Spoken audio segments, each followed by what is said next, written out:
Bonjour à tous. Dans la paracha de Shoftim, la Torah va nous mentionner les commandements qui incombent au roi d'Israël. Et dans le chapitre numéro 17 au verset 15, la Torah nous dit la chose suivante. Som tassim alecha melech. Tu devras donc mettre sur toi, sur ton peuple, un roi. Asher ifrar Hashem Elokecha bo, qu'aura choisi Hashem ton Dieu. Mikerev achecha tassim alecha melech. Le roi que tu devras avoir à ta tête devra être quelqu'un qui fait partie de tes frères, c'est-à-dire quelqu'un qui est issu du peuple d'Israël. Lo tuchal la tête alecha ish nochri, et tu ne pourras pas mettre à ta tête un roi qui est étranger, asher lo achicha hu, qui n'est pas parmi tes frères. Alors la première question qu'on va se poser, c'est de comprendre comment se fait-il que lorsqu'on nous parle du roi d'Israël, on nous mentionne ce verset au singulier. On nous dit Som tassim alecha melech. Tu mettras sur toi un roi. D'ailleurs, entre parenthèses, on remarque aussi que la paracha de Shoftim commence avec le verset Shoftim veshotrim titen lecha bechol she'arecha. Tu mettras des juges et des policiers à tes portes, à toi, tes portes personnelles, comme on l'avait mentionné dans le Dvar Torah de l'année dernière. Et là aussi, concernant les règles qui s'appliquent au roi d'Israël, nous dit le Ben Ishraï dans son livre Birkat Haréach, on ne doit pas seulement comprendre ces versets en ce qui concerne uniquement le roi qui va régner sur le peuple et la terre d'Israël, mais on doit également en tirer un enseignement personnel pour chacun d'entre nous. Et en fait, qui est ce roi ? Ce roi, c'est celui qui va en fait nous dominer à l'intérieur de nous. Et on a en fait deux types de rois. On a un roi qui est le Yetzer Hatov, qui est le bon penchant, et on a à l'inverse le roi qui est le Yetzer Hara, qui est le mauvais penchant, qui va nous encourager à fauter. Et donc là, dans cette paracha, on nous dit Som tassim alecha melech asher mikerev achecha.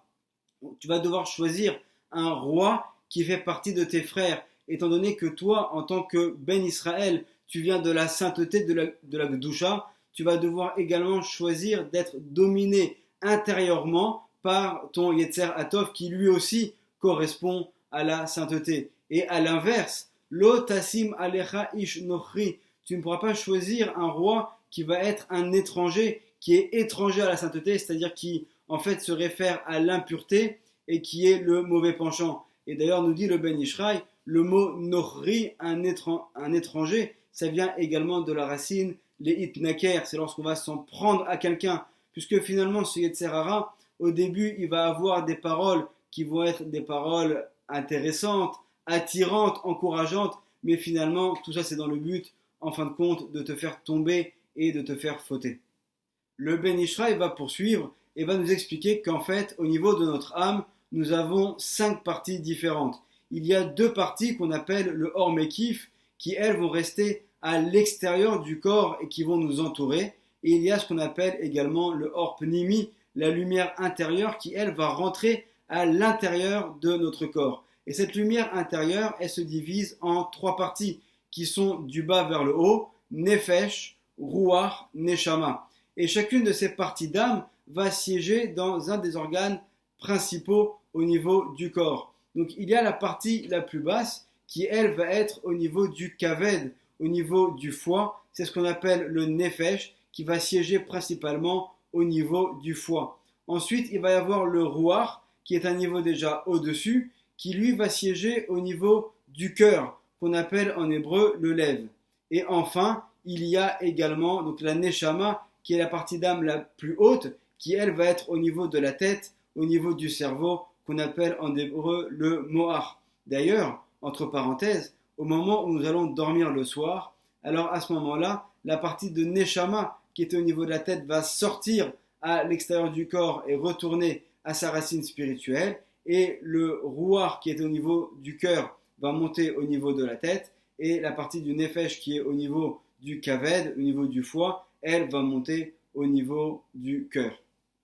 Après avoir fait cette introduction, le Ben Ishraï va donc nous expliquer si on prend les initiales des 3 organes dans lesquels va siéger notre âme, donc qui sont en hébreu le moach, le cerveau, ensuite le lev, le cœur, et enfin le kaved, le foie. la première lettre de chacun de ces mots forme le mot Meler, le roi. Et donc, si on reprend notre verset, en fait, on nous parle bien au singulier. La Torah ne vient pas seulement nous donner un message pour les quelques centaines d'années au cours desquelles nous avons eu la chance d'avoir un roi qui régnait en Israël, mais elle vient également nous donner un message personnel pour toutes les générations en nous disant attention, Som Tassim Alecha Meler, fais attention, quelle va être la domination que tu vas donner sur ces trois organes principaux qui sont à l'intérieur de ton corps. Asher Ifrar Hashem Elokecha Bo, tu devras donc choisir un roi qui correspondra au choix qu'Hachem a fait. C'est-à-dire que cette domination qu'il va y avoir sur ton corps va être une domination selon les décisions d'Hachem, selon la Torah, selon l'enseignement qu'Hachem nous a transmis. Mikerev Achicha Tassim Alecha Meler. Tu devras donc choisir de mettre un roi qui va être parmi tes frères, c'est-à-dire dans la sainteté, un roi dont la domination va être dans la pureté. C'est ton âme qui va devoir dominer et non pas ton corps qui va finalement laisser libre cours à ce qui lui plaît. L'otuchal la tête alecha ishnochi. Tu ne pourras pas donc mettre sur toi un ishnochi, mettre sur toi un étranger qui est en fait ce yetzer hara qui va empêcher l'âme de pouvoir s'exprimer. Asher lo achicha, ou qui n'est pas parmi tes frères, même si parfois le mauvais penchant va se déguiser et va nous faire croire qu'il a de bonnes intentions, ne tombe pas dans son piège, fais attention, il ne fait pas partie de tes frères et parfois il faut savoir être très vigilant. On comprend donc que l'enseignement de ce verset, comme on l'a dit, est un enseignement qui est personnel, de savoir bien faire un tri.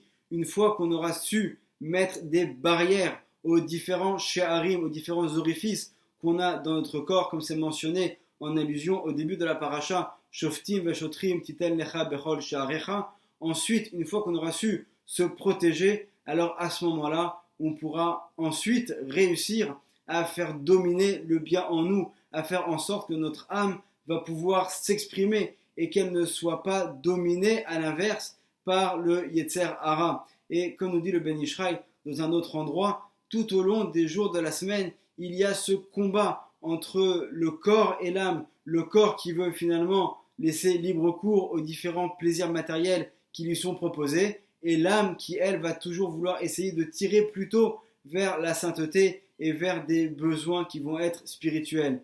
Et finalement, on arrive, donc après ce combat au cours de la semaine, on arrive à l'harmonie du Shabbat, où là on dit Shabbat Shalom, un Shabbat de paix, un Shabbat où finalement le corps et l'âme sont en paix, puisqu'il y a également le Shabbat, une mitzvah, de devoir faire les 3 séoudot, de devoir faire un Oneg Shabbat, c'est-à-dire laisser également le corps un petit peu se reposer, et pour pouvoir également consacrer des moments d'étude de Torah et accomplir toutes les mitzvot du Shabbat.